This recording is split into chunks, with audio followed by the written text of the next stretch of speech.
नमस्कार, न्यूज के इकलौते फैमिली शो न्यूज की पाठशाला में आप सभी का स्वागत। मैं हूं सुशांत सिन्हा। ये वो पाठशाला जहां सबकी क्लास लगती है और खबर का हर चैप्टर इतने विस्तार से खोलते हैं कि आप उस खबर के मास्टर होकर निकलते हैं। और इसीलिए मुझे पता चल रहा है कि धीरे धीरे पाठशाला में अटेंडेंस भी बढ़ती जा रही है और पाठशाला में एडमिशन लेने वाले दर्शकों की या छात्रों की संख्या भी बढ़ती जा रही है। तो आपको बताता हूं कि आज पाठशाला में आपके लिए क्या क्या लेकर आया हूं। विपक्ष की टीम में मोदी के सीक्रेट खिलाड़ी खेल रहे हैं क्या, और ये मैं क्यों कह रहा हूं, वो कौन खिलाड़ी हैं जो नरेंद्र मोदी की टीम के हैं लेकिन विपक्ष की तरफ से खेल रहे हैं, आज जरा उस पर बात होगी। इसके अलावा दिल्ली की सड़क पर वो हुआ जो मोदी को 2024 जितवा देगा। रूस यूक्रेन युद्ध से भी बड़ा संकट अमेरिका से आने वाला है। आज उस बड़े संकट के बारे में आपको बताऊं। अमेरिकी बवंडर जिससे बचने की तैयारी मोदी ने 2014 से शुरू कर दी थी। भारत के कितने बैंक दिवालिया हो सकते हैं, आपका पैसा सुरक्षित कितना है? कोई बैंक है जो लिस्ट में है जहां से पैसा निकालना मुश्किल हो जाए? आज देखिएगा ये खबर। सड़क पर नोट उड़ाने वाला वायरस आपके अंदर भी तो नहीं है? वो 60 सेकंड जिसके लिए दुनिया पागल हुई जा रही है, आज उसके बारे में भी बताऊंगा। जिद्दी खांसी जुकाम जो घर घर में घुस गया है, क्या वो जान भी लेने लगा है? आज इसके बारे में बात होगी। घर घर पहुंच रहा वो वायरस जिससे टेंशन में है सरकारें, आज उसके बारे में आपको बताऊंगा। जरूर देखिएगा, क्योंकि हर घर में किसी को सर्दी है, खांसी और वो जा नहीं रहा, लेकिन अब ऐसी खबरें आ रही हैं जो टेंशन बढ़ा रही हैं। और आखिर में आज से 123 साल पहले ही आ चुकी थी क्या बैटरी वाली कार, इसका सच भी बताऊंगा। लेकिन पाठशाला में सबसे पहले दिन भर का रिवीजन, उसके बाद पहला चैप्टर।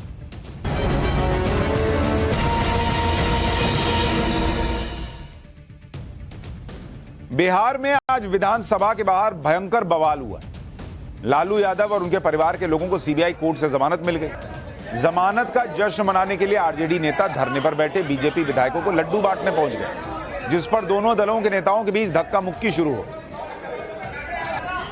महाराष्ट्र में किसान अपनी मांगों को लेकर नासिक से मुंबई के लिए पैदल मार्च कर रहे हैं। इन किसानों की लगभग 15 मांगे हैं, जिसमें प्याज की एमएसपी 2000 रुपए प्रति क्विंटल करने की भी मांग शामिल है। किसानों के इस प्रदर्शन में लेफ्ट पार्टियां शामिल हुई।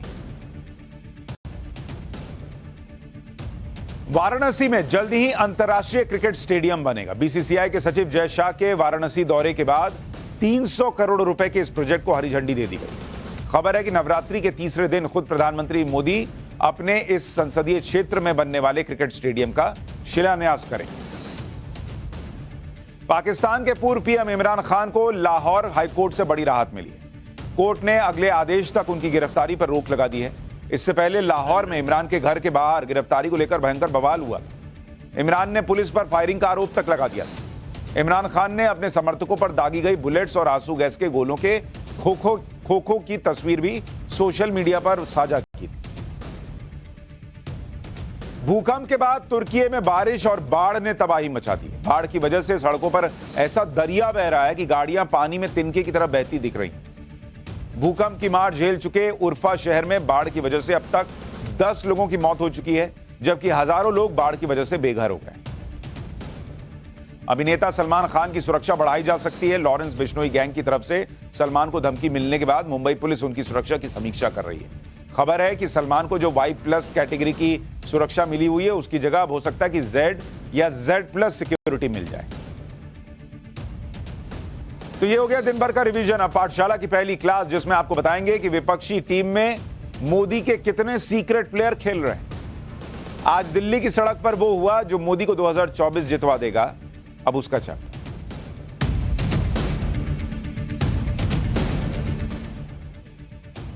आप कहेंगे कि विपक्ष की टीम में नरेंद्र मोदी के खिलाड़ी कैसे हो सकते हैं, लेकिन बार बार कुछ ऐसा हो रहा है जिसको देखकर ऐसा लगने लगता है कि टीम तो विपक्ष की है, लेकिन उसके अंदर जो खिलाड़ी खेल रहे हैं, जो स्ट्रैटेजी बना रहे हैं, वो बॉस हैं नरेंद्र मोदी की तरफ। क्योंकि आज मैं आपको बताता हूं हुआ क्या है। आप विपक्ष का डबल स्टैंडर्ड देखेंगे तो खुद समझ जाएंगे कि मैं क्या कहना चाह रहा हूं। और यह विपक्ष का डबल स्टैंडर्ड ही है कि जिस ईडी को लेकर पीएम मोदी को दिन रात कोसते हैं, यही बोलते हैं ना भाई कि ईडी सीबीआई। एक अडानी अंबानी बोलते हैं, दूसरा ईडी सीबीआई बोलते हैं कि ईडी और सीबीआई का इस्तेमाल करके नरेंद्र मोदी विपक्ष को डराते हैं। आज उसी ईडी के पास अडानी मामले की जांच करवाने के लिए खूब हंगामा किया विपक्ष ने। आज विपक्षी दलों ने दोपहर 12:30 बजे एक मार्च निकाला, संसद से ईडी के दफ्तर तक का मार्च, और विपक्षी सांसद सड़क पर उतर गए कि हमको ईडी के दफ्तर जाना है। सब ईडी के दफ्तर चलने लगे कि चलो ईडी के दफ्तर चलेंगे। क्यों भाई, वो अभी आगे बताऊंगा। लेकिन दिल्ली पुलिस ने उन्हें ईडी दफ्तर से कुछ दूर पहले ही विजय चौक पर रोक दिया। इस दौरान विपक्षी दलों के सांसद और दिल्ली पुलिस के बीच थोड़ी सी बहस भी हुई। कुछ देर तक विपक्षी दलों के सांसद विजय चौक पर रुके भी रहे, फिर मार्च को स्थगित करके संसद लौट आए। मार्च को लीड कर रहे थे मल्लिकार्जुन खड़गे, कांग्रेस के अध्यक्ष। उन्होंने आरोप लगाया कि मोदी सरकार ने 200 सांसदों को रोकने के लिए 2000 पुलिस वालों को खड़ा कर दिया। एक बार खड़गे साहब को सुनिए, फिर आगे की बात बताते हैं। तो हम हैं 200 लोग, जब यहाँ पर लोग हैं हम कम से कम 2000 लोग पुलिस, तो हमारी आवाज़ को दबाना चाहते हैं। और हम हमारे और बात तो बाहर ये करते हैं डेमोक्रेसी की, और अगर कोई यहाँ पर डेमोक्रेसी ठीक तरीके से नहीं चल रहा है, अगर कोई डिबेट में कहते हैं या सेमिनार में कहते हैं तो उनको एंटी नेशनल कहा जाता है और उनको दबाया जाता है। अरे यहाँ तो हम पीसफुल प्रोटेस्ट कर रहे हैं, किसी को धक्का नहीं मार रहे, किसी को ढकल रहे नहीं, और किसी को हम हार्म भी नहीं कर रहे। बस सीधा हम रिक्वेस्ट कर रहे हैं, हमको प्रोसेशन में वहाँ जाने दीजिए, हमारी बात को वहाँ ईडी के सामने रखने दीजिए, ताकि वो फर्दर इंक्वायरी करे, इसकी डिटेल इन्वेस्टिगेशन करे, और जो रिपोर्ट उनके बारे में इंटरनेशनल इसमें आया है रिपोर्ट्स में, वो भी खुलासा हो जाए। इसके लिए हमारी एक कोशिश है। अब मल्लिकार्जुन खड़गे खुद कह रहे हैं कि वो ईडी के पास इसलिए जा रहे हैं कि ईडी जांच करेगा तो गौतम अडानी के मामले में, हिंडनबर्ग मामले में सच सामने आ जाएगा। तो बॉस, इसका मतलब तो आप लोग को ईडी पे पूरा भरोसा है। इसलिए तो मैं कह रहा हूं कि ये विपक्ष की टीम में नरेंद्र मोदी के खिलाड़ी खेल रहे हैं, जो ये सब स्ट्रैटेजी बनवाते हैं। ये एक तरफ ईडी को गाली दो और दूसरी तरफ ईडी को महान बताओ। ईडी ही सच सामने ला सकता है, ये बताओ। कल को पब्लिक पलट के पूछेगी कि बॉस ये क्या है। जब आपके यहाँ ईडी जांच करती है तो आप कहते हो ईडी मोदी कंट्रोल कर रहे हैं। जब आपको गौतम अडानी के यहाँ जांच करानी है तो आप ईडी के पास पहुंच रहे हैं। अगर ईडी को कंट्रोल नरेंद्र मोदी और उनकी सरकार करते हैं और गौतम अडानी और अडानी अंबानी की सरकार चल रही है, तो ईडी कैसे सच सामने लाएगा? फिर तो आप ईडी को महान बता रहे हो, ईडी को सच्चा बता रहे हो। कौन ऐसी स्ट्रेटेजी बनाता है भाई इनकी? ईडी को तो विपक्ष के नेता मोदी की एजेंसी कहते आए, फिर वहां क्यों ईडी से अडानी की केस की जांच करने के लिए कह रहे हैं? और अगर ईडी से जांच करवाना चाहते हैं तो क्या सुप्रीम कोर्ट पर भी भरोसा नहीं है? सुप्रीम कोर्ट ने अडानी हिंडनबर्ग केस की जांच के लिए एक्सपर्ट की कमेटी बना रखी है। 2 मार्च को सुप्रीम कोर्ट ने 6 सदस्यों की एक्सपर्ट कमेटी बनाई। इस एक्सपर्ट कमेटी में सरकार का कोई व्यक्ति नहीं है। सरकार ने एक बंद लिफाफे में कुछ नाम दिए, सजेस्ट किया कि किनको इनको रखा जा सकता है। सुप्रीम कोर्ट ने कह दिया कि हमको लिफाफा दीजिए ही मत, क्योंकि कल को लिफाफा ले लिया और लिस्ट में जो हमने कमेटी बनाई उसमें कोई और लोग होंगे, तब भी यही आरोप लग जाएगा कि अरे ये तो सरकार के लोग हैं, तो हमको दिखाइए ही मत, ताकि ये मामला ही ना हो। इतना उनको पता है सुप्रीम कोर्ट को भी कि कैसा कैसा बवाल होता है। तो सरकार का कोई व्यक्ति नहीं, सरकार का कोई नाम दिया हुआ नहीं। इस कमेटी के हेड कौन है? सुप्रीम कोर्ट के रिटायर्ड जज जस्टिस अभय मनोहर सापरे। कमेटी में एसबीआई के पूर्व चेयरमैन ओपी भट्ट शामिल है। रिटायर्ड जज जस्टिस जीपी देवधर हैं। कमेटी में इंफोसिस के को फाउंडर नंदन नीलेकणी हैं, बैंकिंग एक्सपर्ट केवी कामत हैं और वकील सोमशेखर सुंदरेसन हैं। ये सारे लोग प्रतिष्ठित लोग, पूर्व जज से लेकर बड़े बड़े बिजनेसमैन तक हैं। सुप्रीम कोर्ट ने कमेटी बनाई, ये जांच कर रहे हैं। इनको चाहिए ईडी से जांच करो। क्या सुप्रीम कोर्ट से ज्यादा भरोसा आपको ईडी पर है? फिर मानिए, ईडी जो है वो सुप्रीम कोर्ट की कमेटी से भी ज्यादा पाक साफ आप मानते हैं। कौन स्ट्रैटेजी बनाता है भाई इनकी? अडानी ग्रुप पर हिंडनबर्ग रिसर्च ने जो आरोप लगाए थे, उन आरोपों पर जांच की मांग करने वाली याचिकाओं पर 17 फरवरी को सुप्रीम कोर्ट ने सुनवाई की थी। सरकार ने जांच कमेटी के लिए सीलबंद लिफाफे में कुछ नाम दिए थे, लेकिन कोर्ट ने यह लिफाफा नहीं देखा और अपने एक्सपर्ट बनाए। सुप्रीम कोर्ट ने यह बात कही थी कि इस मामले की जांच में वो पूरी पारदर्शिता बनाए रखना चाहते हैं, इसलिए उसने अपने चुने हुए एक्सपर्ट्स को कमेटी में रखा। सुप्रीम कोर्ट ने कहा था कि सेबी इस केस की जांच करती रहे और एक्सपर्ट कमेटी 2 महीने के अंदर अपनी सीलबंद रिपोर्ट कोर्ट में सबमिट कर दे। इसके बावजूद विपक्ष हंगामा कर रहा है। 3 दिन से संसद नहीं चल रही, अब ईडी से जांच करने का स्टंट हो रहा है। विपक्ष के 16 दलों ने ईडी को एक लेटर लिखा जिसमें कहा क्या भाई कि पिछले 3 महीने से अडानी ग्रुप के खिलाफ पब्लिक डोमेन में काफी सारे सबूत मौजूद हैं, इसके बावजूद ईडी ने अडानी ग्रुप के खिलाफ अभी तक शुरुआती जांच भी नहीं की है, इसलिए एक आधिकारिक शिकायत ईडी से की जा रही है जिससे ईडी इस मामले की जांच के लिए बाध्य हो। अरे पर ईडी को बाध्य कर क्यों रहे हो जब सुप्रीम कोर्ट की कमेटी जांच कर रही है? ईडी को बाध्य कर क्यों रहे हो जब उसको ईमानदार मानते ही नहीं हो? ईडी को बाध्य कर क्यों रहे हो जब उसको ईमानदार नहीं मानते और मानते हो कि अडानी अंबानी नरेंद्र मोदी के दोस्त हैं? तो सो कॉल्ड ईडी जो नरेंद्र मोदी की कठपुतली है, वो नरेंद्र मोदी के सो कॉल्ड दोस्तों की जांच करेगी और सच सामने आ जाएगा, ये आप खुद मान रहे हो, तो फिर ईडी को क्लीन चिट दे रहे हो। इसीलिए मैं कह रहा हूं कि ये विपक्ष की टीम में नरेंद्र मोदी के खिलाड़ी खेल रहे हैं जो ऐसी स्ट्रेटजी बनवाते हैं कि जनता की नजर में और नरेंद्र मोदी पाक साफ हो जाते हैं। ये तो वही बात हो गई, इलेक्शन जीतेंगे तो इलेक्शन कमीशन अच्छा, नहीं तो इलेक्शन कमीशन में गड़बड़ी। सुप्रीम कोर्ट से फैसला अपने मन का आएगा तो सुप्रीम कोर्ट अच्छा, वरना जुडिशरी गई। कोई मीडिया अपनी खबर चला देगा तो बहुत अच्छा, नहीं चलाएगा, फैक्ट्स बताएगा तो मीडिया बिक गया। उसी तरीके से ईडी जो है, जब मन आया तो अपने यहां छापा पड़ा तो ईडी बेकार, अब ईडी से जांच कराओ अडानी की। ये पब्लिक भी तो देख रही है ना, ये सड़क पर जो आप कर रहे हो पब्लिक देखेगी तो उसका तो और नरेंद्र मोदी पे विश्वास हो जाएगा। ये डबल स्टैंडर्ड उसको भी तो दिख रहा है। विपक्ष पहले जेपीसी की मांग पर संसद नहीं चलने दे रहा था, आज ईडी से जांच को लेकर हंगामा कर रहा है। पहले तय तो कर लो कि जांच जेपीसी से करवानी है, ईडी से करवानी है, सुप्रीम कोर्ट पर भरोसा करना है। सुनिए आम आदमी पार्टी के सांसद संजय सिंह ने क्या कहा। ईडी में भारतीय जनता पार्टी का कोई वार्ड अध्यक्ष भी जाके शिकायत कर सकता है। सीबीआई में भारतीय जनता पार्टी का कोई विधायक या कोई वार्ड का मेंबर भी जाके शिकायत कर सकता है। लेकिन इतने सारी राजनीतिक पार्टियों के नेता जा रहे थे, उनको अलाउ नहीं किया गया। इसका मतलब नरेंद्र मोदी जी की पूरी सरकार भ्रष्टाचार में लिप्त है और वो एक महाघोटालेबाज को बचाना चाहती है। तो यही सबको दिख रहा है, पूरे देश को दिख रहा है। तो ये कह रहे हैं कि ईडी तक विपक्ष को पहुंचने नहीं दिया गया, इसका मतलब ये निकला कि नरेंद्र मोदी एक व्यापारी को, भ्रष्टाचारी को बचाना चाह रहे हैं। तो भाई आपके आरोप से अभी मनीष सिसोदिया जेल गए थे तो ईडी बता रहे थे कि ईडी नरेंद्र मोदी के कहने पे कर रही है, तो फिर तो ईडी को नरेंद्र मोदी को जाने देना चाहिए था कि जाओ करो ईडी में शिकायत। फिर आपके हिसाब से ईडी उनके हिसाब से चलती और क्लीन चिट दे देती। पब्लिक भी कंफ्यूज है कि ये चाहते क्या हो भाई। वो 3 इडियट का एक डायलॉग बड़ा वायरल होता है रील वील में, कहना क्या चाहते हो पब्लिक समझ ही नहीं पा रही है। अच्छा बात तो समझ में इनकी नहीं आ रही, स्ट्रैटेजी भी समझ में नहीं आ रही, लेकिन इनकी एकता भी नहीं समझ में आ रही, इनकी एकजुटता दिखती नहीं है। टीएमसी अलग पॉलिटिक्स कर रही है भाई। ईडी दफ्तर की तरफ संयुक्त विपक्ष के मार्च में टीएमसी, तृणमूल कांग्रेस, ममता बनर्जी की पार्टी वो शामिल ही नहीं हुई। टीएमसी के सांसदों ने महंगाई के मुद्दे पर प्रदर्शन किया। टीएमसी वालों का कहना है कि वो अपने खुद के मुद्दों और खुद के एजेंडे को लेकर विरोध प्रदर्शन करेगी, वो कांग्रेस वाले पे नहीं करेगी।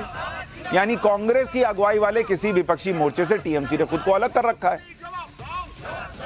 विपक्ष के मोर्चे से अलग ममता बनर्जी अपने मुद्दे खुद तय कर रही हैं। दिल्ली में विपक्ष के मार्च में टीएमसी शामिल नहीं हुई, लेकिन पश्चिम बंगाल विधानसभा में एजेंसियों के दुरुपयोग के आरोपों पर प्रस्ताव पास कर दिया। केंद्रीय जांच एजेंसियों के कथित दुरुपयोग के खिलाफ प्रस्ताव मंगलवार को पास किया ममता बनर्जी की सरकार। तो वो चाहती तो इसका मतलब यहां भी शामिल हो सकती थी, लेकिन उन्होंने यहां कहा कि नहीं हम तुम्हारे साथ नहीं जाएंगे, तुम अपना जाओ हम अपना जाएंगे। अच्छा जो प्रस्ताव पास किया उसमें आरोप लगाया गया कि साल 2014 से देश में केंद्रीय जांच एजेंसियों का लगातार दुरुपयोग हो रहा है और विपक्षी नेताओं को जानबूझकर निशाना बनाया जा रहा है। मतलब ममता बनर्जी की पार्टी का भी मुद्दा वही है जो आज था 16 पार्टियों का, लेकिन दोनों अलग रास्ते पे चले। तो इनकी एकता भी देख लीजिए, वो एकजुटता भी नहीं है। राहुल गांधी कभी टीएमसी को बीजेपी की बी टीम बता देते हैं। विपक्ष इतना सब कर रहा है, फिर भी राहुल गांधी विदेश में जाकर कहते हैं कि विपक्ष को बोलने नहीं दिया जाता, विपक्ष की आवाज दबाई जाती है, उनका माइक बंद कर दिया जाता है। बहुत संसद सत्र शुरू हुए 3 दिन हो गए, संसद चल नहीं पा रहा, इतना हंगामा हो गया, फिर भी बोलने नहीं दिया जाता। ये सड़क पर सब जाकर ईडी के पास जा रहे हैं और इनको चलने नहीं दिया जाता है। अच्छा, राहुल गांधी वापस लौट आए विपक्ष, लेकिन आज वो विपक्ष के मार्च में नहीं दिखे। बीजेपी राहुल गांधी से संसद आकर माफी मांगने के लिए कह रही है, जबकि कांग्रेस कह रही है कि राहुल गांधी ने कुछ ऐसा किया ही नहीं जिस पर माफी मांगी जाए, तो माफी मांगेंगे नहीं। तो देश विपक्ष का जो ये दोहरा चरित्र है, इसको देखता है और इस चक्कर में, ये दोहरा चरित्र देखकर वो नरेंद्र मोदी का जो चरित्र बनता है उसमें विश्वास करने लगता है और उनकी सीटें बढ़ जाती हैं। तो बॉस, पहले विपक्ष चेक करे, ये सब जो स्ट्रैटेजी जो बनाते हैं उनको चेक करो, ये किसके लिए खेल रहे हैं, नरेंद्र मोदी के लिए खेल रहे हैं या आपके लिए खेल रहे हैं। वरना कोई भी पॉलिटिक्स की समझ रखने वाला ऐसी स्ट्रैटेजी तो नहीं बनवाएगा कि एक तरफ ईडी को गाली दो और दूसरी तरफ ईडी से बोलो कि जांच करो, और वो भी तब जब सुप्रीम कोर्ट की कमेटी ऑलरेडी जांच कर रही है। विपक्ष के दोहरे चरित्र की जब बात हो ही रही है तो उसमें आपको महंगाई का मुद्दा भी देखना चाहिए, जिस पर आज टीएमसी ने विरोध प्रदर्शन किया।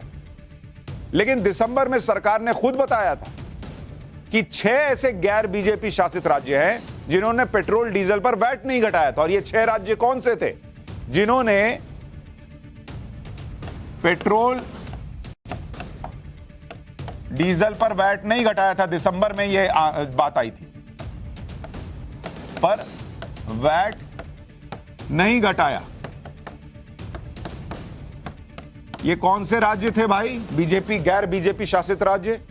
एक तो इसमें बंगाल था। वही टीएमसी जो प्रदर्शन कर रही है महंगाई को लेकर, वो अपने यहां पेट्रोल डीजल पे वैट नहीं घटा रही थी। क्यों भाई? घटाना ना चाहिए, अगर इतना महंगाई की चिंता है, लोगों को महंगा मिल रहा है तो घटाते। इसके अलावा आंध्र प्रदेश, उसने भी वैट नहीं घटाया था जब केंद्र सरकार घटा रही थी। तेलंगाना, एक और विपक्ष शासित राज्य। इसके अलावा केरल, झारखंड, ये सारे विपक्ष शासित राज्य हैं जिन्होंने उस वक्त वैट नहीं घटाया जब केंद्र जो है एक्साइज ड्यूटी घटा रही थी। और एक तमिलनाडु, टीएन। ये 6 राज्य, जबकि केंद्र सरकार 2 बार एक्साइज ड्यूटी घटा चुकी। नवंबर 2021 में एक बार घटाया केंद्र ने एक्साइज ड्यूटी, फिर मई 2022 में घटाया, 2022 में।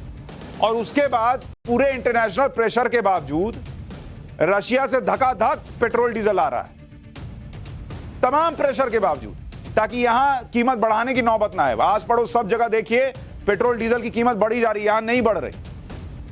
तो वो तो महंगाई को लेकर चिंतित दिख रहे हैं, लेकिन ये लोग कितने चिंतित हैं जो हंगामा करेंगे, प्लेकार्ड लेंगे, लेकिन उसके बाद वैट नहीं घटाएंगे। यह भी देखना चाहिए कि दुनिया में क्या हो रहा है। आज ही बॉस अर्जेंटीना से खबर आई, अर्जेंटीना में महंगाई दर 100% के पार चली गई भाई, 100% के पार महंगाई दर। अर्जेंटीना में फरवरी की महंगाई दर 102.5% पर पहुंच गई। 30 साल में पहली बार ऐसा हुआ है कि अर्जेंटीना में महंगाई दर 100% के पार हुई है। महंगाई का हाल यह है कि वहां की करेंसी पेसो का 2000 का नोट जारी करना पड़ा, क्योंकि अर्जेंटीना में अब तक सबसे बड़ा नोट 1000 पेसो की कीमत का होता था, जो $2.7 का रह गया, यानी भारत के 223 रुपए। अभी दिसंबर में आईएमएफ ने दिवालिया अर्जेंटीना को $6 अरब का लोन दिया था, तब वहां यह हाल है। पाकिस्तान में मैं आपको बता ही चुका हूं, कंगाली बदहाली, खाने को नहीं। श्रीलंका का हाल आप देख रहे हैं। अमेरिका में सालों का रिकॉर्ड टूट गया है महंगाई का। ब्रिटेन में लोग एक टाइम का खाना छोड़ रहे हैं, इतनी महंगाई है। और यहां जो लोग अपनी महंगाई दर जो है अपने राज्यों में लोगों को राहत देने के लिए कुछ नहीं कर रहे, वो भारत में जो महंगाई दर है उस पर हंगामा कर रहे हैं। और भारत में महंगाई दर कितनी है? जनवरी में 6.5% थी और फेब में घट के 6.4% हुई है, मतलब घटी है। हालांकि आरबीआई इसको अभी भी चाह रहा है कि खींच के 6% से नीचे लाओ, और अगर बहुत अच्छी स्थिति हो तो 4% से नीचे लाओ। पिछले 9 साल में डबल डिजिट में एक बार भी महंगाई नहीं गई है। और वो भी तब जब दुनिया महंगाई महंगाई चिल्ला रही है, लेकिन हमारे यहां उस पर भी हंगामा कर रहे हैं कि 6% क्यों है, 6.5% क्यों है। अरे ठीक है, कम करना चाहिए, बिल्कुल करना चाहिए। कौन कह रहा है कि नहीं 6 को 4 नहीं कीजिए, 6 को 5 नहीं कीजिए, लेकिन वैश्विक हालात क्या है इस पे भी तो बात होगी। अर्जेंटीना का हाल आपको दिखाया जो दिवालिया हो चुका है, वो सुपर पावर फेल हो रहे हैं। अमेरिका का हाल यह है कि वहां बैंक पर बैंक डूब रहे हैं। अमेरिका के 2 बैंक डूब चुके और दूसरे बैंक भी चपेट में आ रहे हैं। यह दुनिया का हाल हो रखा है। अमेरिका के अगर आप बैंक देखेंगे, ये भारत में आप देख रहे हैं क्या महंगाई दर है, और अमेरिका का हाल देखिए। अमेरिका के बैंक, वहां बैंकों की हालत बुरी हो गई है भाई। एक है silicon valley bank, silicon valley bank, भाई ये तो हो गया, ये दिवालिया हो गया, खत्म हो गया। ये इसके बारे में आपको 2 दिन पहले बताया था। एक और है सिग्नेचर बैंक, इनके ग्राहकों को अब चेक पे सिग्नेचर करने की जरूरत ही नहीं पड़ रही क्योंकि ये बंद हो गया। अमेरिका का बैंक है, बंद, खत्म। ये हालत हो रखी है अमेरिका में। अमेरिका के बैंकिंग सेक्टर पर आए संकट के बीच अमेरिकी राष्ट्रपति जो बाइडेन ने भरोसा दिया कि अमेरिका का बैंकिंग सिस्टम सेफ है। इसके बावजूद अमेरिका के बैंकों की हालत खराब हो रही है। सोमवार को फर्स्ट रिपब्लिक बैंक के शेयर 62% गिर गए। वेस्टर्न अलायंस बैंकॉप नाम के एक बैंक के शेयर 75% गिर गए। पैकवेस्ट बैंकॉप के शेयर 35% गिर गए। अमेरिका के ऐसे कम से कम 6 बैंक हैं, 6, जिन्हें क्रेडिट रेटिंग एजेंसीज ने अंडर रिव्यू रखा हुआ है। मतलब वो देख रहे हैं कि बॉस इनमें लगा पैसा तो नहीं डूब जाएगा, क्योंकि इन बैंकों की स्थिति अच्छी नहीं है। यह अमेरिका का हाल हो रखा है। पूरी दुनिया एक दूसरे से कनेक्टेड है। अमेरिका में कुछ होता है तो उसका असर पूरी दुनिया पर पड़ता है। तो ये जो रूस यूक्रेन युद्ध चल रहा है, अगर अमेरिका के बैंक इसी तरह से डूबते रहे तो दुनिया इसकी भी बर्बादी जो है झेलेगी। लेकिन भारत पर अमेरिका के बैंकिंग क्राइसिस का कोई असर पड़ता नहीं दिख रहा अभी। और ऐसा इसलिए कि नरेंद्र मोदी ने बैंकिंग सिस्टम को इतना मजबूत किया है कि यहां भारत में बैंकिंग संकट आने की आशंका बहुत कम हो गई है।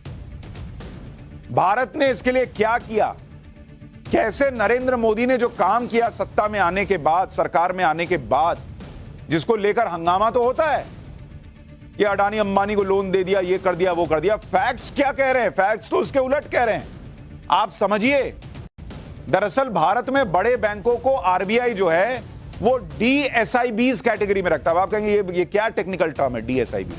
उसको सरल करके मैं समझा ना रहा हूं। डीएसआईबी का मतलब होता है डोमेस्टिक सिस्टमेटिकली इंपॉर्टेंट बैंक्स, यानी वो बैंक जो बहुत बड़े हैं, बहुत इंपॉर्टेंट हैं और अर्थव्यवस्था के लिए बहुत इंपॉर्टेंट है। तो पहले ही एक कैटेगरी बनाई गई जिसमें स्टेट बैंक ऑफ इंडिया को डाल दिया, आईसीआईसीआई बैंक को डाल दिया, एचडीएफसी बैंक को डाल दिया। ये देश के बड़े बड़े बैंक हैं, तो इन पे पहले से ही नजर है।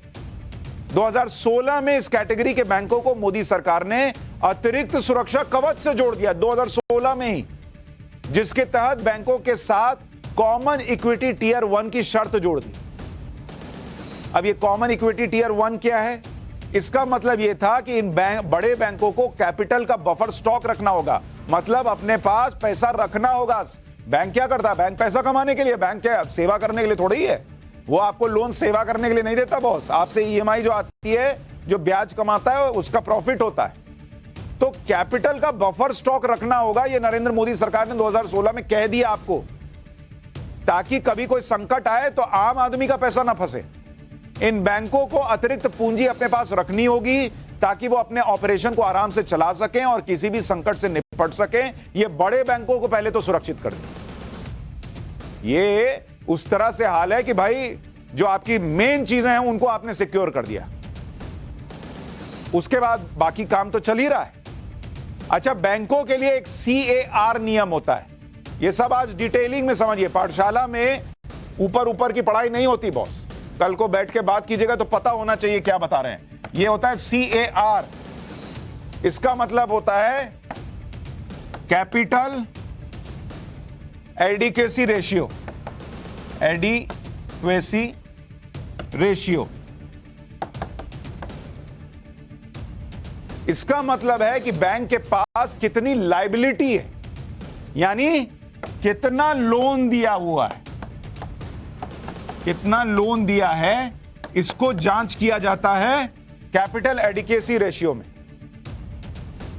और उस हिसाब से बैंक के पास कितनी एसेट है। भाई जितनी एसेट नहीं है उससे ज्यादा का लोन दे दीजिएगा और लोन की रिकवरी नहीं हुई तो जिसने लोन नहीं लिया उसका पैसा कैसे चुकाइएगा? जिसने अपना पैसा आपके पास रखा हुआ उसको कैसे दीजिएगा? तो इसीलिए ये सीएआर का नियम होता है और सीएआर को 8% पे तय किया जाता है। लेकिन भारत में यह कहा गया है कि भाई मतलब यह कहा जाता है कि ये रेशियो जो है वो 8% हो, कि आप जो लोन दे रहे हैं और जो एसेट है उसके बीच का रेशियो 8% का होना चाहिए। भारत में मोदी सरकार ने यह कर रखा है कि कमर्शियल बैंक जो हैं वो 9% रखेंगे, मतलब और सेफ रहो, कहीं कोई गुंजाइश नहीं।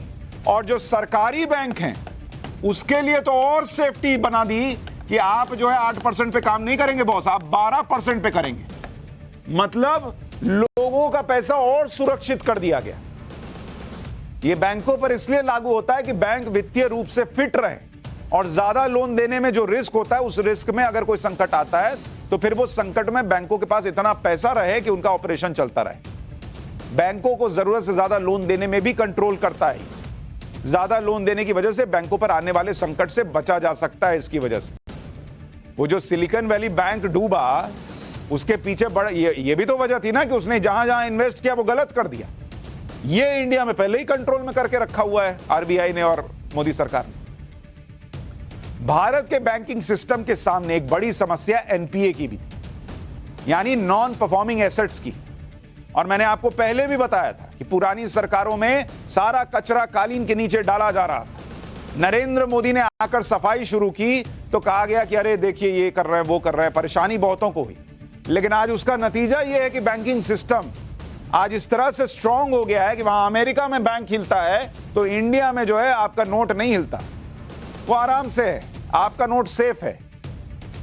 दिसंबर में जो आरबीआई ने रिपोर्ट जारी की थी, इसको देखिए, ये दिसंबर की रिपोर्ट है, आरबीआई की रिपोर्ट है, आरबीआई की रिपोर्ट।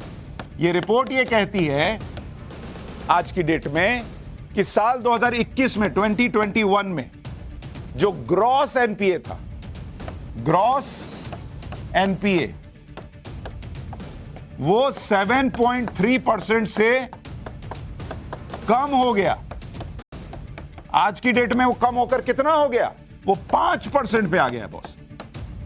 सितंबर 2022 में, 2021 में 7.3% था, सितंबर 2022 में ये 5% पे आ गया ग्रॉस एनपीए। और 8 साल में जो बैड लोन था 8.6 लाख करोड़ की रिकवरी हुई है बॉस।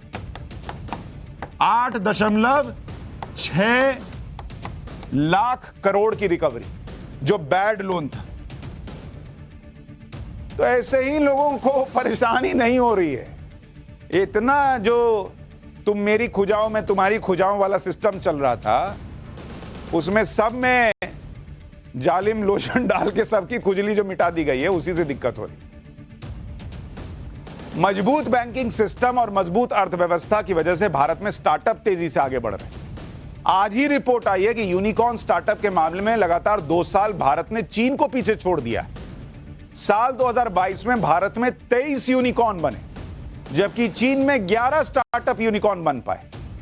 $1 बिलियन यानी करीब 8,000 करोड़ रुपए से ज्यादा की वैल्यूएशन वाले स्टार्टअप को यूनिकॉर्न कहते हैं।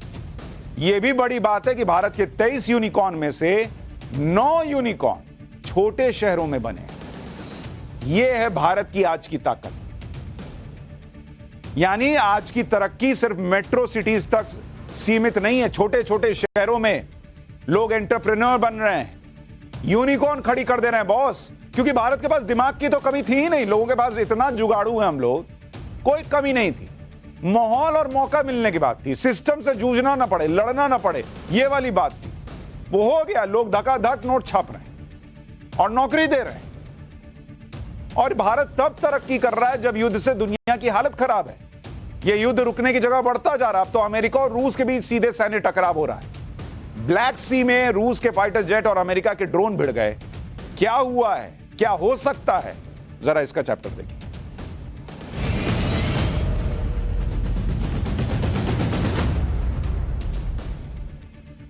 एक दिन पहले ब्लैक सी में रूस के कब्जे वाले क्रीमिया के पास उड़ान भर रहा अमेरिकी सेना का MQ-9 रिपर ड्रोन क्रैश होकर समंदर में गिर गया। यह घटना यूरोप के समय के मुताबिक मंगलवार की सुबह 7:03 पर हुई। अमेरिकी ड्रोन को उड़ान भरता देखकर रूस ने अपने लड़ाकू विमानों से उसे इंटरसेप्ट करने की कोशिश की। उधर ड्रोन उड़ रहा था, इधर से रूस के लड़ाकू विमान आ गए। उसने कहा इसको काटो। इस दौरान अमेरिकी ड्रोन क्रैश हो गया, जिसके बाद रूस और अमेरिका के बीच तीखी बयानबाजी शुरू हो गई। अमेरिका ने रूस पर ब्लैक सी के ऊपर उड़ान भर रहे अपनी सेना के MQ-9 रिपर ड्रोन को मार गिराने का आरोप लगा दिया। अमेरिका का आरोप है कि रूस के 2 सुखोई 27 फाइटर जेट्स ने ब्लैक सी के ऊपर उड़ान भर रहे उसके MQ-9 रिपर ड्रोन की घेराबंदी की, मतलब उसको घेर के मारा। यह अमेरिका कह रहा है। इस दौरान 30 से 40 मिनट तक कई बार रूस के लड़ाकू विमानों ने ड्रोन के सामने और आसपास खतरनाक तरीके से उड़ान भरी, जैसा आपको इसमें ग्राफिकल रिप्रेजेंटेशन में दिख रहा है। और अमेरिका का यह भी कहना है कि इसके बाद एक Su-27 फाइटर जेट ने MQ-9 रिपर ड्रोन के ऊपर ईंधन फेंक दिया। फिर रूस के दूसरे फाइटर जेट ने MQ-9 रिपर ड्रोन के प्रोपेलर को टक्कर मार दी ताकि वो गिर जाए। इस टक्कर की वजह से अमेरिका का MQ-9 रिपर ड्रोन क्रैश हो गया और ब्लैक सी में गिर गया। ब्लैक सी, अमेरिकी सेना का ड्रोन डूबने से बाइडेन की टेंशन बढ़ गई, क्योंकि रूस और यूक्रेन के बीच जारी जंग के बीच पहली बार अमेरिका और रूस का सीधे तौर पर आमना सामना होता दिख रहा है। और यह सब ऐसे वक्त में हो रहा है जब चीन के राष्ट्रपति जिनपिंग मॉस्को के दौरे पर आने वाले हैं। MQ-9 रिपर ड्रोन कोई छोटा मोटा ड्रोन नहीं है, अमेरिका का सबसे आधुनिक सर्विलांस ड्रोन है। सोचिए, उसे रूस ने मार के गिरा दिया। अब अमेरिका ने इसे रूस की तरफ से की गई उकसावे वाली कार्रवाई बताया कि देखो बॉस, ये हमको पंप कर रहा है, अब लड़ाई होगा तो कहना मत। अमेरिकी विदेश विभाग के प्रवक्ता नेड प्राइस ने कहा कि हमने इस घटना की जानकारी देने के लिए अपने सहयोगियों के साथ उच्च स्तर पर बातचीत की है। हम कड़ी आपत्ति दर्ज कराने के लिए रूस से सीधा संपर्क कर रहे हैं। रूस ने अमेरिकी एयरक्राफ्ट को गलत तरीके से इंटरसेप्ट किया, जिसकी वजह से हमारा एयरक्राफ्ट क्रैश हो गया। हमने सख्त संदेश देने के लिए रूसी राजदूत को तलब किया है, जबकि रूस में अमेरिकी राजदूत लिन ट्रेसी ने रूस के विदेश मंत्रालय को कड़ा संदेश दे दिया। मतलब अमेरिका ने दुनिया को यह बता दिया कि हमने बॉस रूस को टाइट कर दिया, चाबी भर दी। उधर रूस का आरोप है कि अमेरिका का MQ-9 रिपर उसकी सीमा में घुसपैठ की फिराक में था। रूस के विदेश मंत्रालय ने कहा कि अमेरिकी ड्रोन ब्लैक सी में क्रीमिया के पास उड़ान भर रहा था और उसने ऐसे इलाके में घुसने की कोशिश की जिसे यूक्रेन में स्पेशल मिलिट्री ऑपरेशन शुरू होने के बाद अंतर्राष्ट्रीय सीमा से बाहर घोषित किया हुआ है।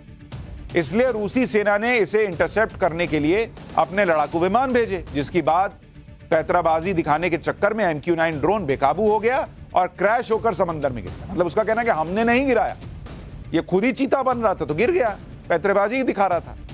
रूस का दावा है कि उसके लड़ाकू विमानों ने किसी हथियार का इस्तेमाल नहीं किया और उन्होंने अमेरिकी ड्रोन को किसी तरह की टक्कर भी नहीं मारी।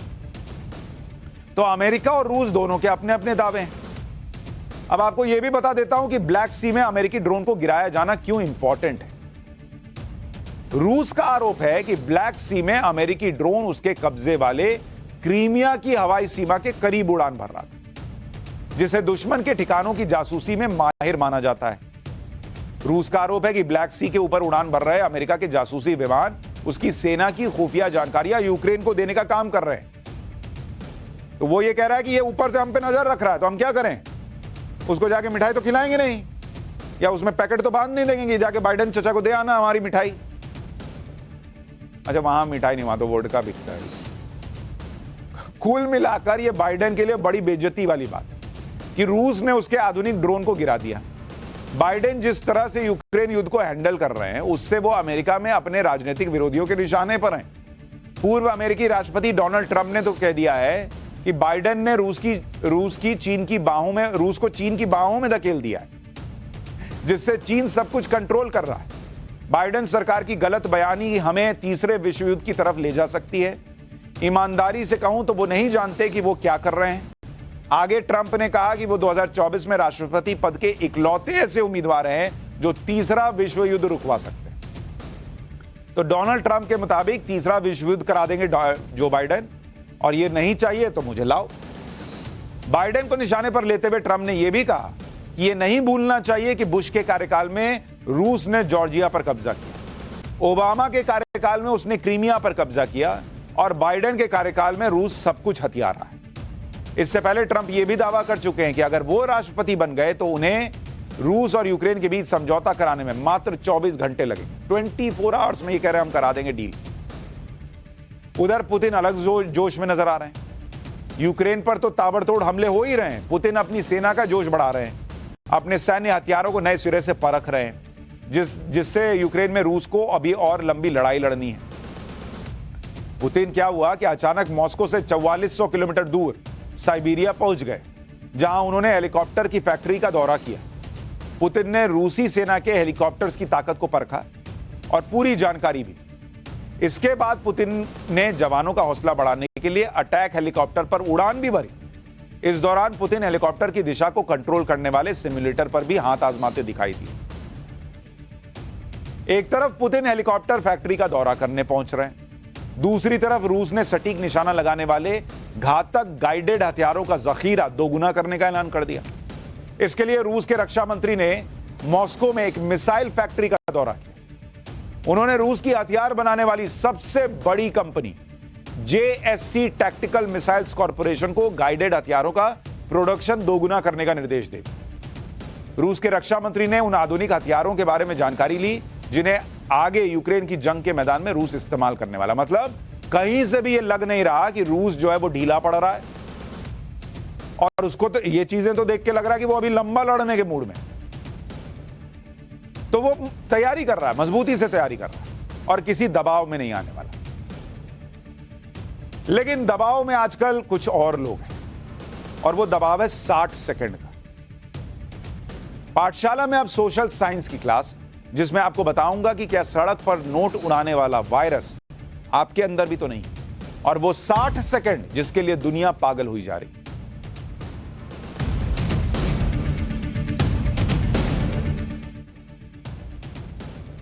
कम समय में मशहूर होने और सोशल मीडिया पर वायरल होने के लिए लोग किस तरह से नियम और कानून तोड़कर खतरनाक वीडियो बना रहे हैं, आज आपको उसके बारे में बताना चाहता हूं। कैसे कुछ लाइक्स और व्यूज के लिए लोग अपनी जिंदगी को खतरे में डाल दे रहे हैं, उसके बारे में आज आपको बताना चाहता हूं। और यह क्यों हो रहा है, इस पर भी बड़ी जानकारी लेकर आया हूं। लेकिन पहले एक वीडियो आपको दिखाता हूं। यह वीडियो गुरुग्राम का है। एक कार में दो युवक बैठे हैं, एक लड़का कार चला रहा है, दूसरा लड़का अचानक कार की डिक्की खोलकर नोट उड़ाने लगता है। अच्छा, नोट असली नहीं, नोट नकली है। आप क्या सोचेंगे, ना असली नोट उड़ा रहा है, वो इसके पिताजी घर में गाड़ी घुसने देते, वहीं देते, लेकिन वो नकली नोट उड़ा रहा है। लेकिन नकली नोट भी जो उड़ा रहा है, उससे उसकी समस्या खड़ी हो गई। नोट उड़ाने वाला ये स्टंट एक वेब सीरीज अभी हाल में आई है, जिसमें वो शाहिद कपूर थे, उसको देखकर इन्होंने की। उसका नाम है फर्जी। उसमें एक सीन है ऐसा ही, उसको देखकर ये भाई लोगों को जोश आ गया कि हम भी ऐसे ही नोट उड़ाएंगे डिक्की खोलकर। पहले गुरुग्राम का ये वीडियो देखिए, फिर आपको वेब सीरीज का वो सीन दिखाऊंगा जिसे कॉपी करके ये रील बनाई गई है, फिर आगे की बात बताऊंगा। सनी, मैं क्या बोलता हूँ, सरेंडर कर देते। पागल हो गया फिरोज, तो क्या करें फिर? पैसा उड़ा फिरोज। क्या पैसा उड़ा फिरोज?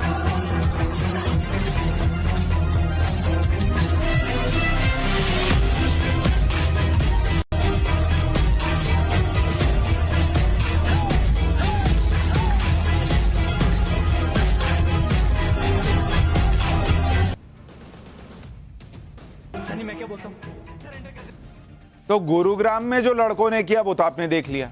अब आपको वेब सीरीज फर्जी का वो सीन दिखाता हूं जिसकी कॉपी गुरुग्राम के ये लड़के कर रहे थे। फिल्म में शाहिद कपूर का कैरेक्टर इसी तरह पुलिस से बचने के लिए चलती कार से नोट फेंकने के लिए कहता है, ताकि लोग नोट लूटने में व्यस्त हो जाए और वहां ट्रैफिक जाम लग जाए और ये लोग भाग सके। और इसके बाद चलती कार से नोटों की बारिश शुरू हो जाती है और ट्रैफिक जाम लग जाता है। गुरुग्राम में चलती कार से नोट फेंकने का वीडियो जब वायरल हुआ और इसकी जांच हुई तो पता चला कि इसे दिल्ली के रहने वाले 2 लड़कों ने बनाया है। इनमें से एक लड़के को रील्स बनाने का बड़ा शौक है। भाई 60 सेकंड का वीडियो बनता है रील में, वो 60 सेकंड के लिए लोग आजकल जो है ना कुछ भी कर रहे हैं। अच्छा, ये पहले से रील्स के जरिए टशन दिखाने की कोशिश करता रहा है। उसका एक रील देखिए जिसमें एक फिल्म का मशहूर डायलॉग भी वो बोल रहा है, वो भी आपको दिखाता हूं, फिर आगे की बात।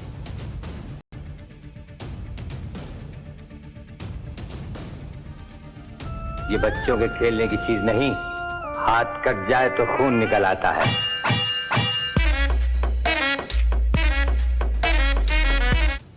ये बच्चों के खेलने की चीज नहीं, हाथ कट जाए तो खून निकल आता है। इस तरह के रील्स और शॉर्ट वीडियो सोशल मीडिया पर तेजी से वायरल हो जाते हैं और इसी के चक्कर में लोग नियम कानून तोड़कर इस तरह के वीडियो बना रहे हैं। एक और वीडियो देखिए, आगरा कैंट रेलवे स्टेशन का प्लेटफॉर्म है ये, और यहां ट्रेन के साथ साथ एक कार भी चलती हुई नजर आ रही है। उधर ट्रेन देख रहे हैं, इधर कार चल रही है प्लेटफॉर्म पे। एक शख्स कार लेकर ही प्लेटफॉर्म नंबर 1 पर घुस आया और कार को प्लेटफॉर्म पर चलाने लगा। बगल में ही ट्रेन खड़ी है, लोग प्लेटफॉर्म पर आ जा रहे हैं।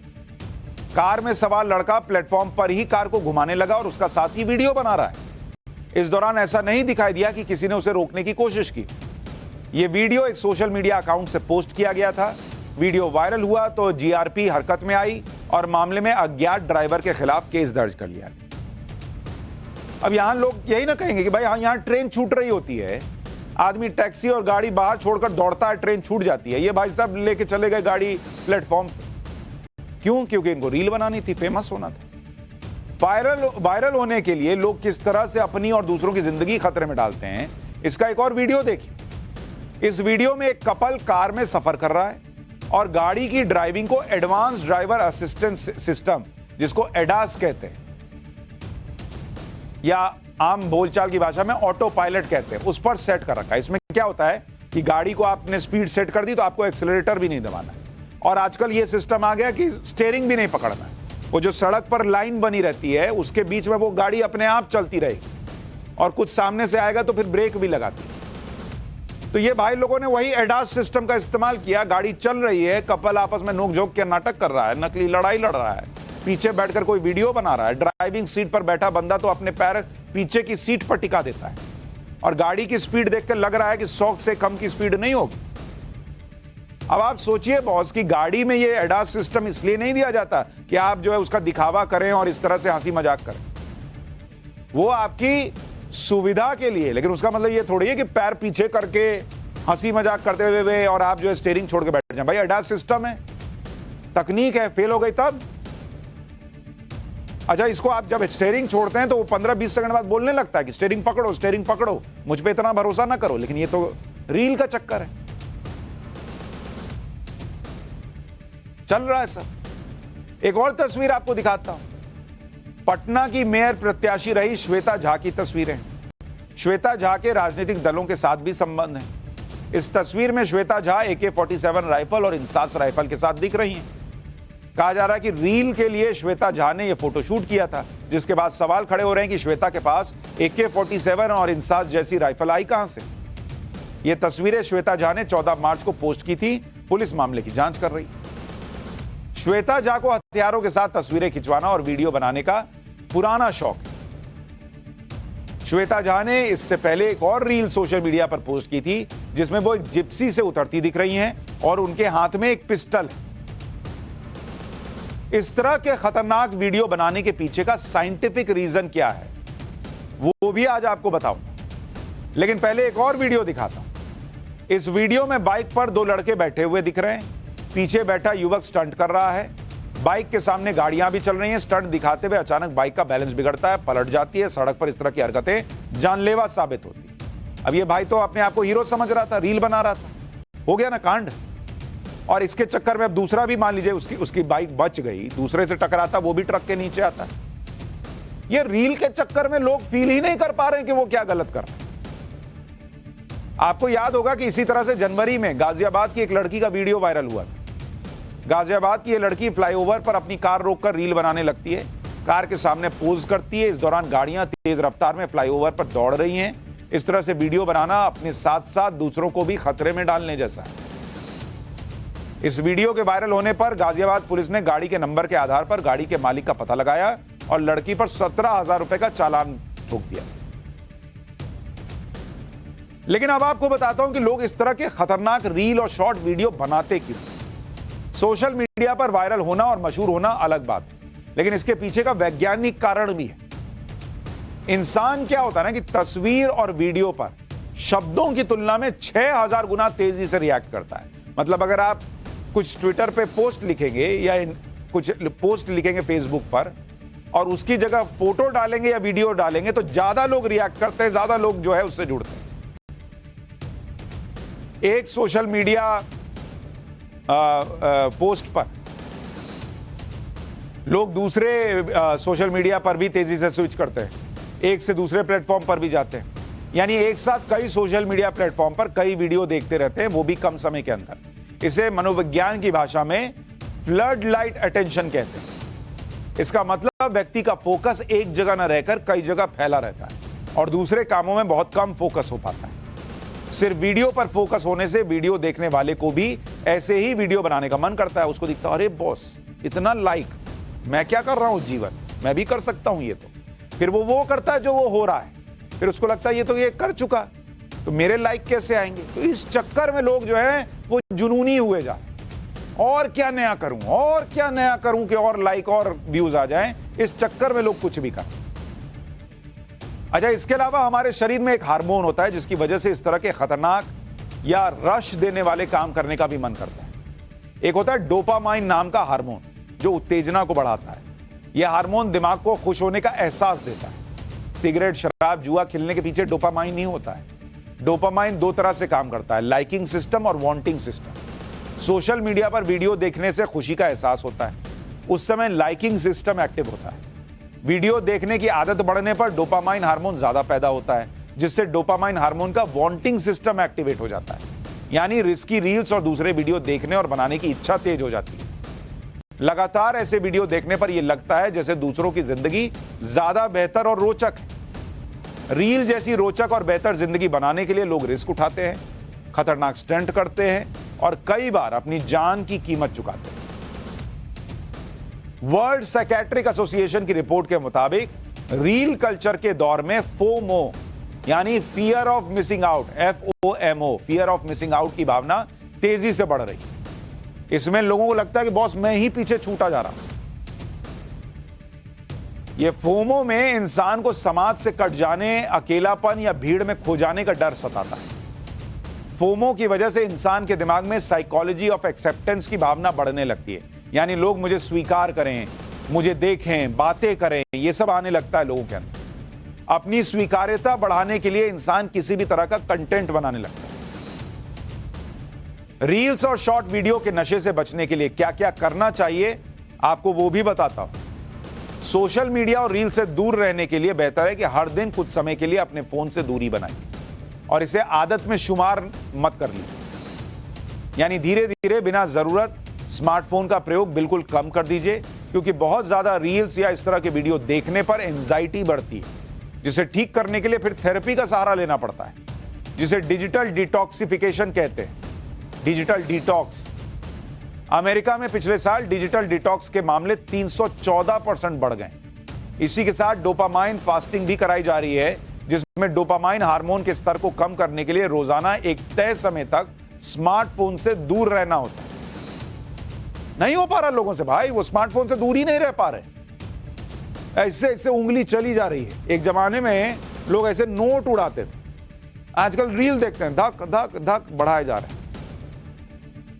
थोड़ा कंट्रोल में भाई, नहीं तो मामला गड़बड़ा जाता है। अच्छा, रील तो कंट्रोल में करना ही करना है, मतलब रील देखना, बनाना, सोच समझ के बनाना बंद मत कर दीजिए, लेकिन कंट्रोल में कीजिए। लेकिन एक चीज है जो कंट्रोल में नहीं आ रही, बहुत तेजी से फैलने वाले H3N2 इन्फ्लुएंजा वायरस का चैप्टर खोलना चाहता हूं, जिसने कोरोना वायरस की याद दिला दी।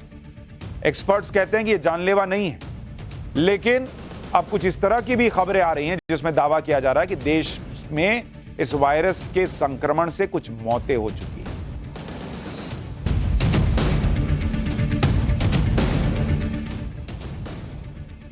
कुछ दिन पहले मैंने आपको पाठशाला में जिद्दी खांसी का चैप्टर दिखाया था। जो दवा लेने के बाद भी ठीक नहीं हो रही है। जो मैंने आपको कहा था ना कि घर घर में ही हो गया, लोग खांसे जा रहे हैं, सर्दी है, ठीक नहीं हो रहे हैं। इस खांसी के पीछे मैंने आपको बताया था कि एक वायरस है जिसका नाम है H3N2 इन्फ्लुएंजा वायरस। तो आपकी जो सर्दी खांसी ठीक नहीं हो रही है, उसके पीछे ये भाई साहब है जो उसको जाने नहीं दे रहे। डॉक्टर्स के मुताबिक इन्फ्लुएंजा वायरस की वजह से लोगों में तेज बुखार और कई हफ्तों तक खांसी की दिक्कत हो रही।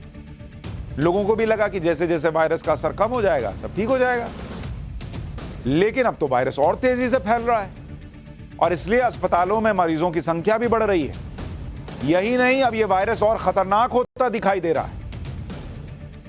मतलब पिछला जो हमने आपको चैप्टर खोल के बताया था और इस चैप्टर के बीच में बहुत सारी ऐसी बातें हो गई जो मुझे लगा कि आपको फिर से बतानी चाहिए।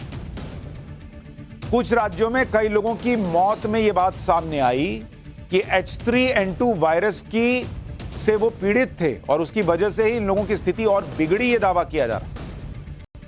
और अब तक ऐसे 7 लोगों की बात कही जा रही है कि जिनकी मौत हुई उनमें यह वायरस भी मौजूद था।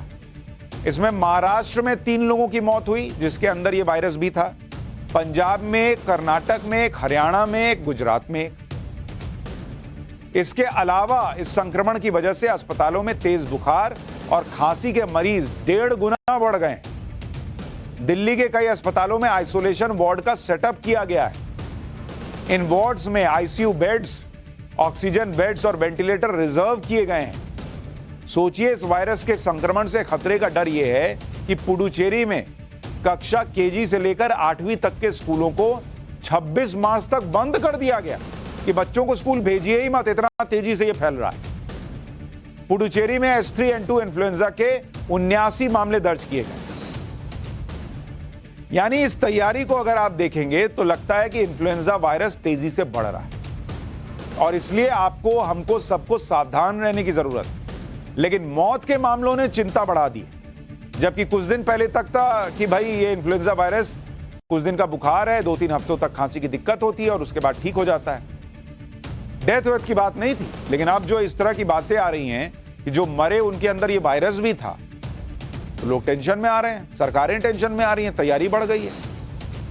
अब इस इन्फ्लुएंजा वायरस ने कोरोना वायरस की भी लोगों को याद दिला दी। हालांकि इन्फ्लुएंजा वायरस और कोरोना वायरस में बहुत अंतर है, लेकिन इसके संक्रमण का तरीका, शरीर में लक्षण एक जैसे हैं। इसलिए आगे बढ़ने से पहले सामान्य खांसी जुकाम, H3N2 वायरस और कोरोना वायरस के बीच का अंतर आपको समझा देता हूं। इन दोनों वायरस के बीच का अंतर समझा देता हूं ताकि आपका थोड़ा जो टेंशन है वो कम हो जाए। जैसे अगर आप देखेंगे कि शुरुआती लक्षण क्या होते हैं, शुरुआती लक्षण, और अगर इसको आप देखें कि एक होता है सामान्य फ्लू,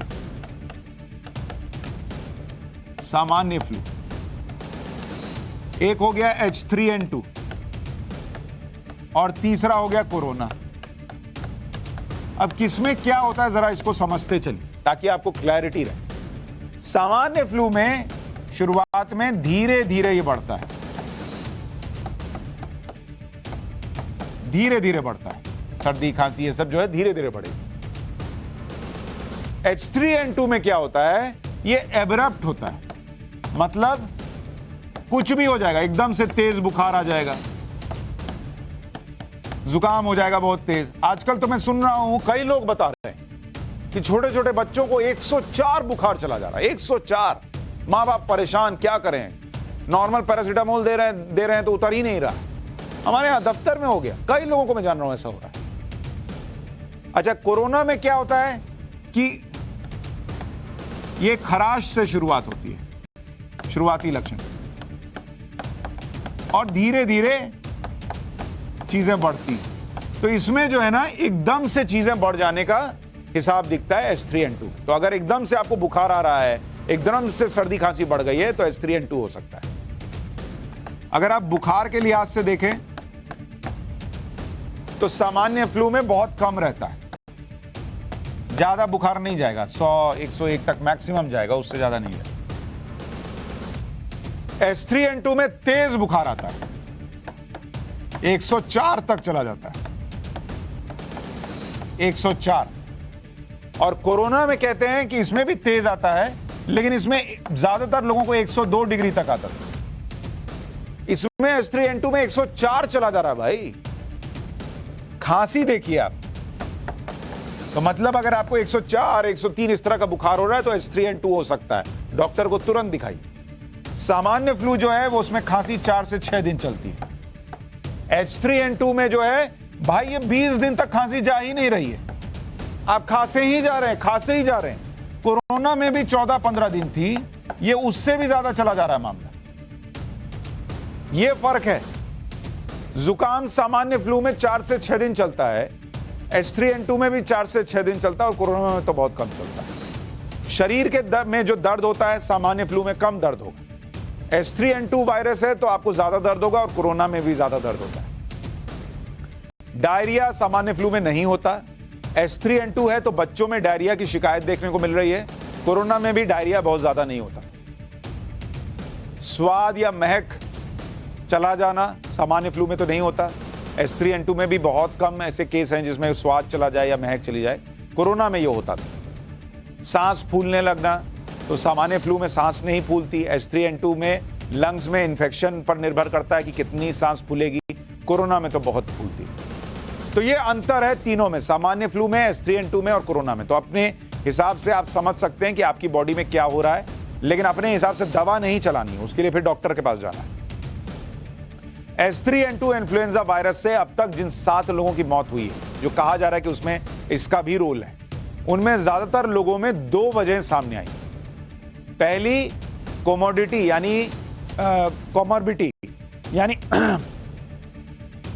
कॉमॉर्बिडिटी यानी पहले से चल रही पुरानी बीमारी थी, इसके बारे में आगे बताऊंगा। और दूसरी वजह severe acute respiratory infection, SARI, आसान शब्दों में कहा जाए तो लंग्स में इंफेक्शन था।